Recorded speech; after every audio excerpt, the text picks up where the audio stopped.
বাংলাদেশের জনগণরা বারবার আমাদের উপর অভিযোগ দিচ্ছে যে আমরা নাকি জায়গা দখল করতে এসেছি।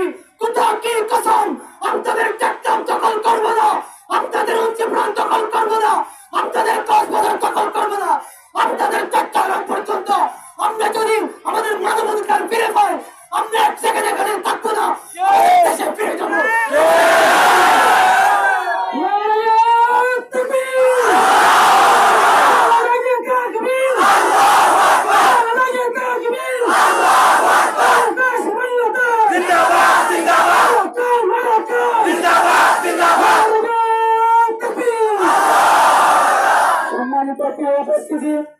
আমরা কৃতজ্ঞ যে বাংলাদেশ আমাদের আশ্রয় দিয়েছেন, কিন্তু আমরা বাংলাদেশে জীবন করতে আসিনি। আমাদের জন্মভূমি মিয়ানমার এলাকায় একদিন আমরা আমাদের অধিকার ফিরে পেয়ে মর্যাদার সাথে নিরাপত্তার সাথে নিজ ভূমিতে ফিরে যেতে চাই। এটাই আমাদের চূড়ান্ত লক্ষ্য এবং সংগ্রামের মূল উদ্দেশ্য। এই বলে আমার সংক্ষিপ্ত বক্তব্য এখানে শেষ করছি। আসসালামু আলাইকুম ওয়া রাহমাতুল্লাহি ওয়া বারাকাতুহু।